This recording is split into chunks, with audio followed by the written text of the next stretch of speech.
You could spend years learning how to write well, so I'm going to try and cover the absolute fundamentals. Just as a bit of an introduction to the way that the words you use and the order that you use them, the grammar that you use can have a huge impact on what you communicate and how well you communicate. This poem. I'm very ugly, so don't try to convince me that I'm a very beautiful person, because at the end of the day, I hate myself in every single way. And I'm not going to lie to myself by saying there is beauty inside of me that matters. So rest assured, I will remind myself that I am worthless, a worthless, terrible person, and nothing you can say to me will make me believe I still deserve love. Because no matter what, I'm not good enough to be loved, and I'm in no position to believe that beauty does exist within me. Because whenever I look in the mirror, I always think, am I as ugly as people say? Switch it around the other way, from the bottom. Am I as ugly as people say? Because whenever I look in the mirror, I always think beauty does exist within me. And I'm in no position to believe that I'm not good enough to be loved. Because no matter what, I still deserve love. And nothing you can say to me will make me believe that I am a worthless, terrible person. So rest assured, I will remind myself there is beauty inside of me that matters, and I'm not going to lie to myself by saying I hate myself in every single way, because at the end of the day, I'm a very beautiful person. So don't try to convince me that I'm very ugly.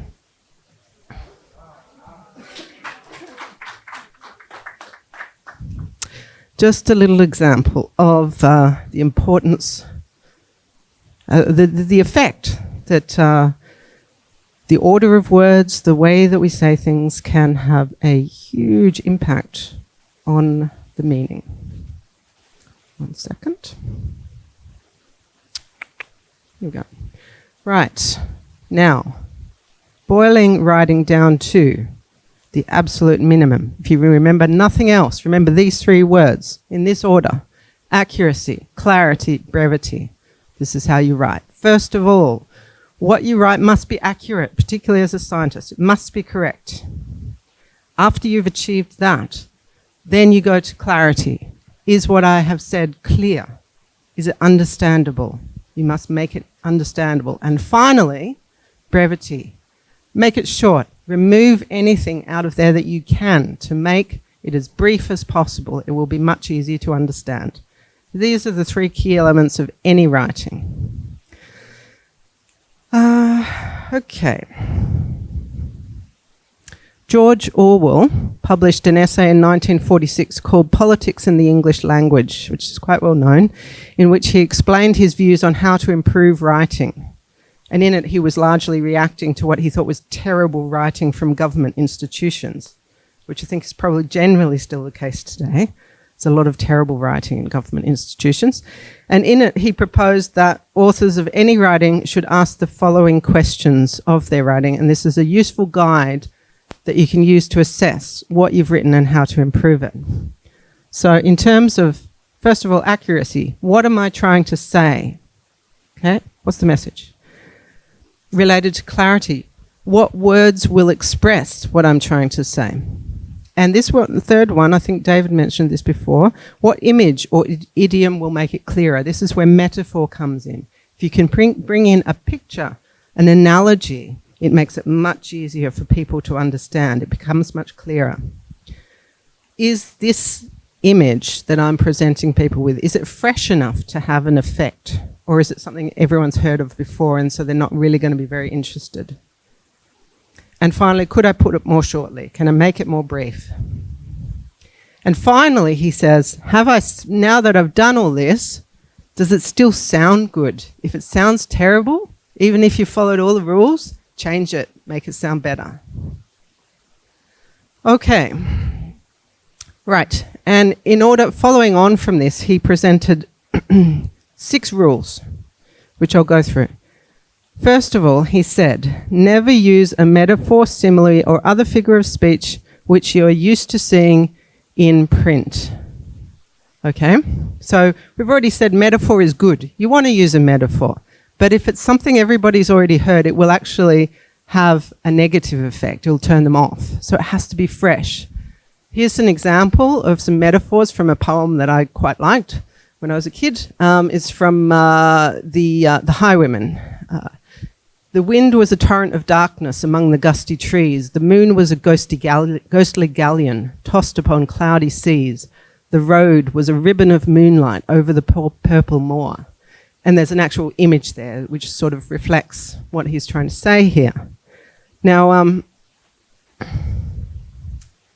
okay, so if instead I'd said it was a dark, windy night, the clouds were blowing past the moon that shone down onto the road, that's not as interesting as saying like this with these really vivid pictures of what you're saying.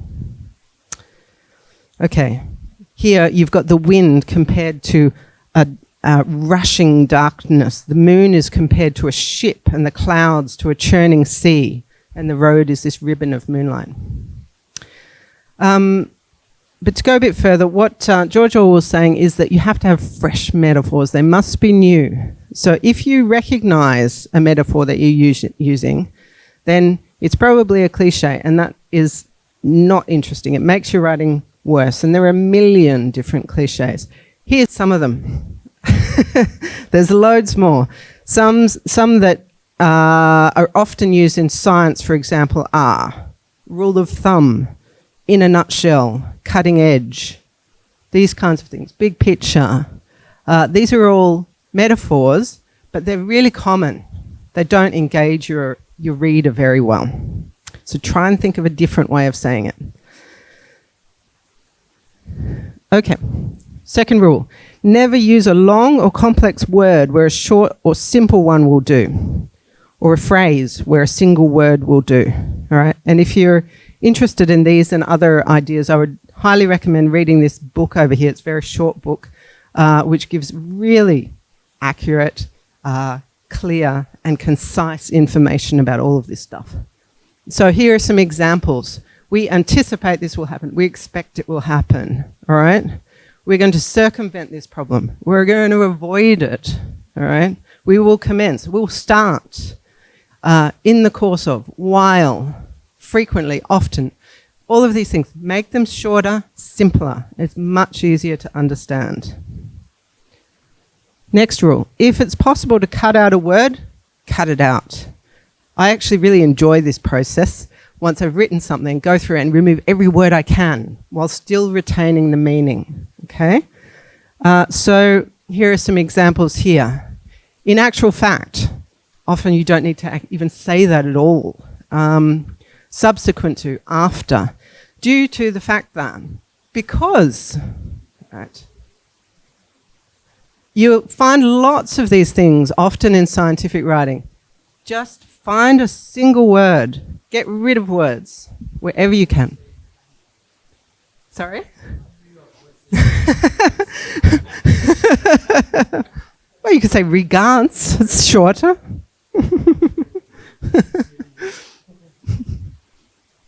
All right. Omitting words makes your writing clearer. Never use passive voice when you can use active voice. So what does this mean? All right. This is about where the subject and the object of your sentence is. Can anyone explain to me what the subject and the object of a sentence is? They're both nouns, and it's pretty simple. The subject of a sentence does something to the object. So, I was speaking to Krishnan. So I am the subject, I'm doing something, I'm speaking to Krishnan, who's the object, right? The dog barked at me. The dog is barking at me. Dog's the subject, I'm the object. All right.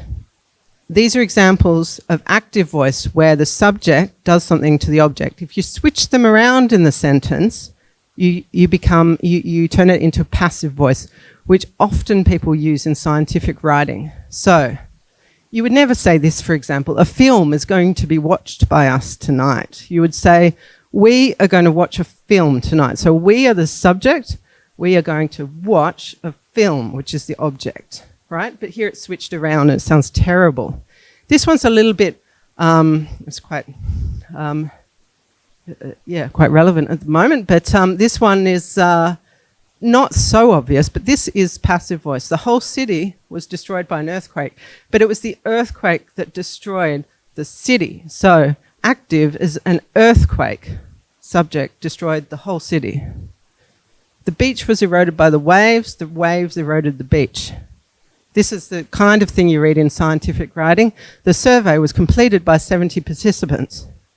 70 participants, they were the ones who did something. They completed the survey. That's the active voice.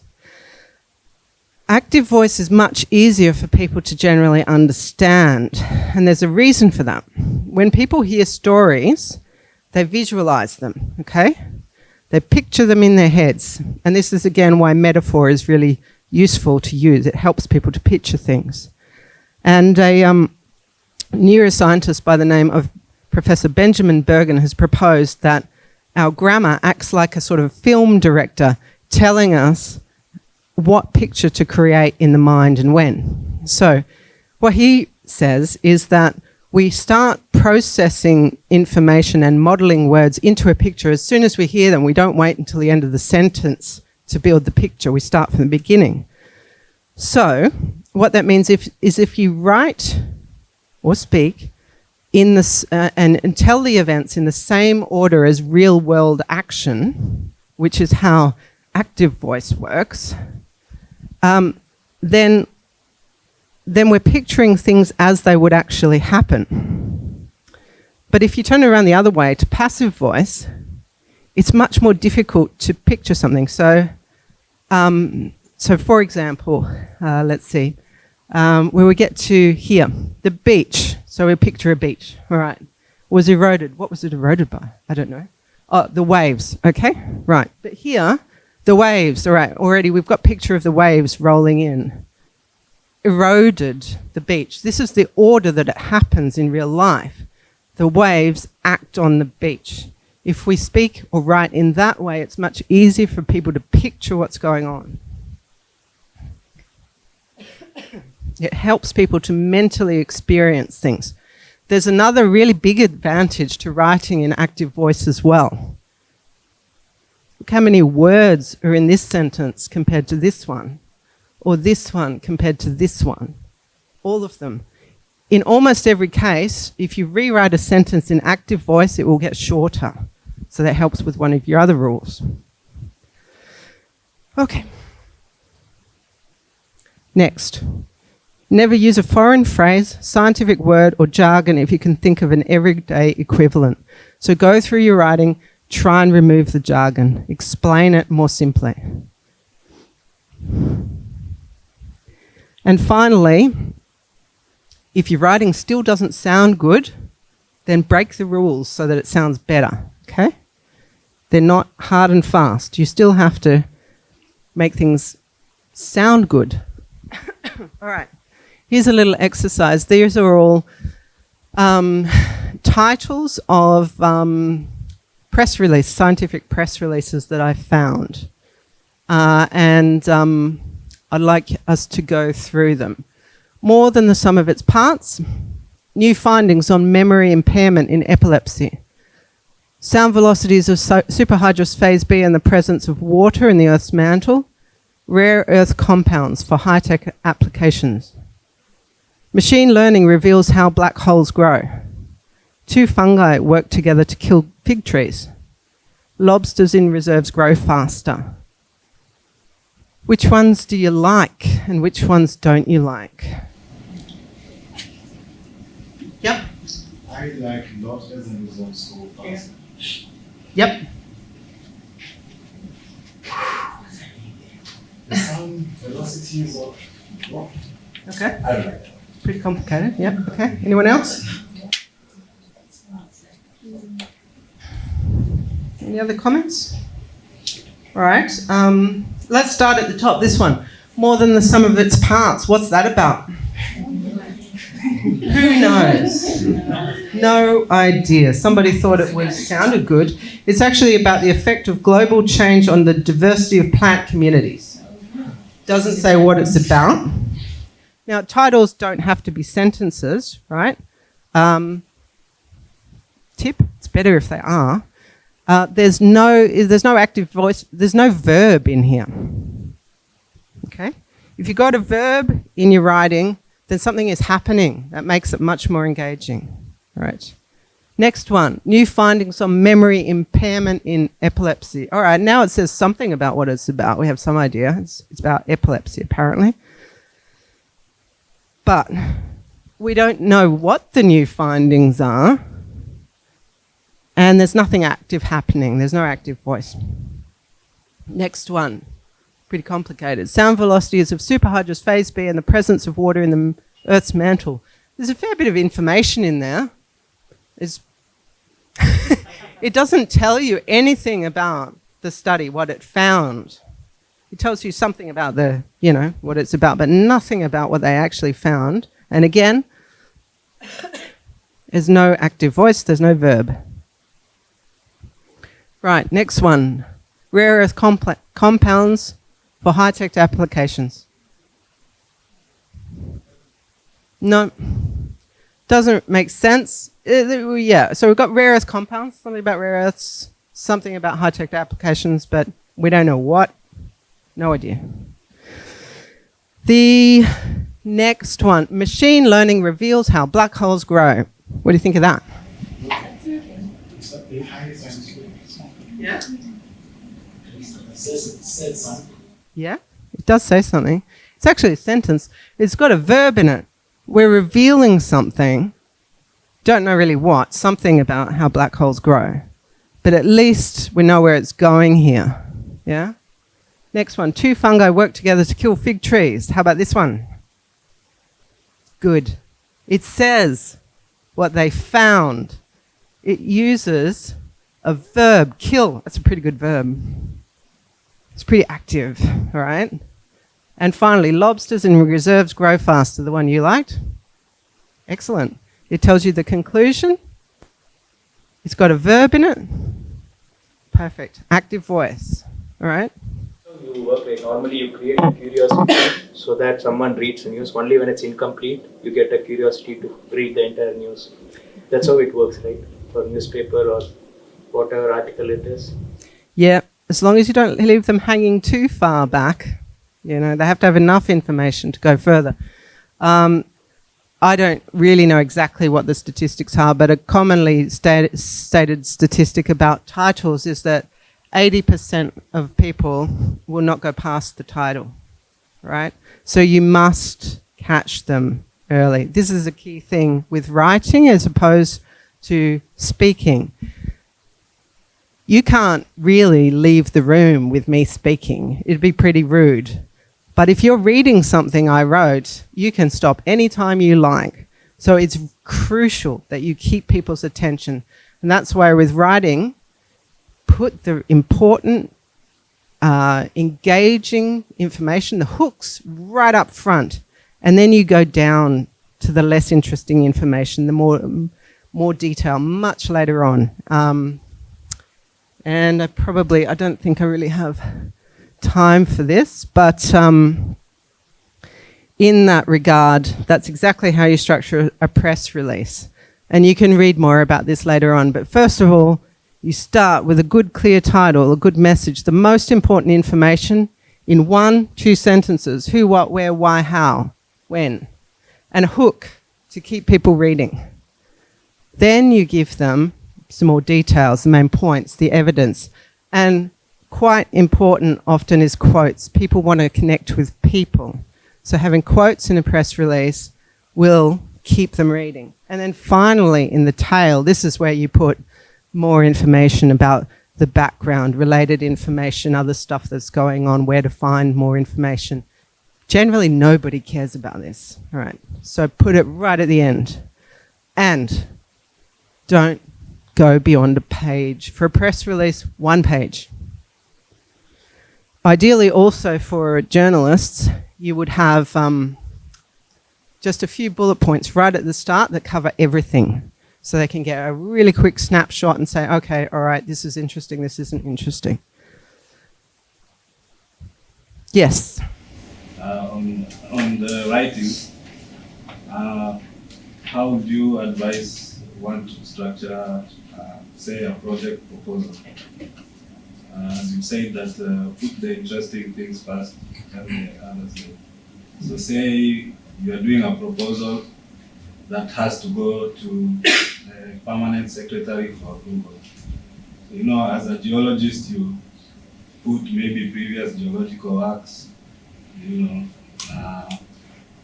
the geological setting of the area you're going to do. And that's how you structure your proposal. And then the budget and the outcomes will come later. So, who's this going to? say the permanent secretary, Right. the one who writes the check. Again, I mean, as for all communication, I would start with who you're talking to. What is their priority? What are the key things that they're interested in? What's their agenda? And structure it first around that. It has to be clear from the outset how it's directly relevant to what they're interested in. And then using a structure like this, all writing should start with the most important information and then work down to the detail. If people want to know what your budget is, they can easily look through to the, you know, last page or wherever later in the document. Okay, I need to know the budget here, or I need to know what other related things are going on. It has to be the big picture information about how it's relevant, who it's relevant to. These kinds of things have to be right up front. In my opinion, most readers, especially the politicians, if you bring the figures first, you're biasing them immediately. So you must sell the idea first to an extent that you feel you've convinced this person, then you can bring in the figures. Yep. Yeah, that's a good point. Yeah, you're not going to include the geological background if you write it to the permanent secretary. Yeah. They don't care Yes. about the geological background. So what issue are you addressing? What is the problem that you solve that speaks to them, that they are interested in? So again, it's about them. Yep. Yeah, Yep. The budget they can always, it's important, but what is that issue that is relevant to them that they're interested in and that you're trying to convince them? So you see now, like for our case at the Geological Survey, the proposals first go through the director, the Geological Survey, then the director forwards the proposal now to the permanent secretary. Same document.